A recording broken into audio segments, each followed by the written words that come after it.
I'm Ann Roland Lee, Director of Nutritional Services for SHAR USA.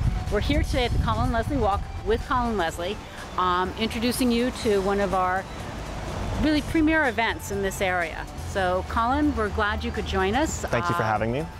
We'd love to have you tell us a little bit about the walk. How did you start this? What was the incentive? Sure. Well, I was diagnosed when I was 13 years old with celiac disease, and I went through a very traumatic experience, I would say, getting diagnosed. I was extremely sick. I was in and out of the hospital, and after being diagnosed, even at this young age, I decided I really wanted to do something to change the celiac disease world and make sure that people really didn't go through what I went through to get diagnosed. And that's where this event was born.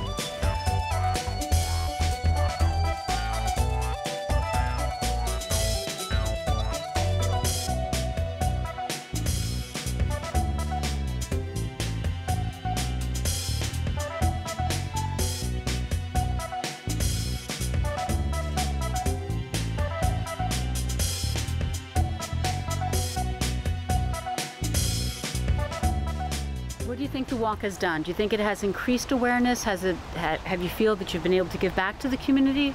Oh, it's a great feeling. The first year I started, we had just about over 400 people who participated, and they were mostly people from the community, people that lived in my hometown that I knew that I was sick and came out to support me. And that's great. I really appreciate their support, but at the same time, I really wanted to reach out to the celiac disease community, and that's where this event has kind of transitioned through the 6 years that we've moved into having almost 100% attendance be celiacs, which is what we want to do, and really provide the support that I found that I needed when I was first diagnosed.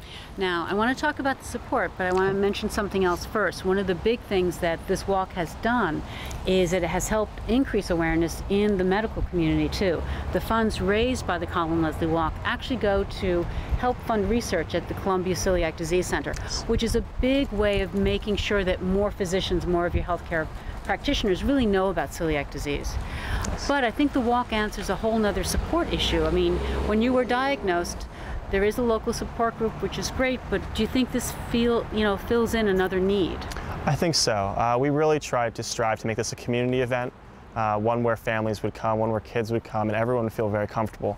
And that's why I think this event is a lot different than a support group. I always hear that there's families who come up to me and say, we can really eat every single thing here, and I say, of course, we've checked it out for you. We've done all the work.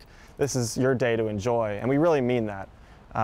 So we kind of fill in, I would say, a different area of support. We're not there as a doctor, we're not there as a nutritionist, but we're there just to kind of be a friendly face for families and for kids when they're going through a rough time, so they can come and enjoy a day like this and not worry about the things that they normally do on a day-to-day basis.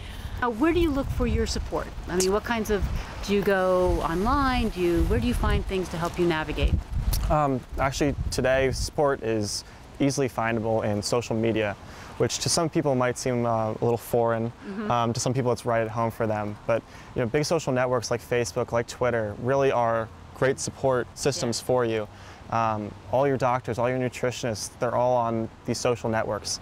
And they'll be posting information, just like we at the Walk post our information about registration and our events that are coming up. They'll post information about what's going on in their life, what's going on in the research community at the same time, what new food is coming out, what events like this do they suggest that you come and visit. And that's really important. Okay, so Colin, this is great. The walk this year has been an amazing success. You added a cake contest.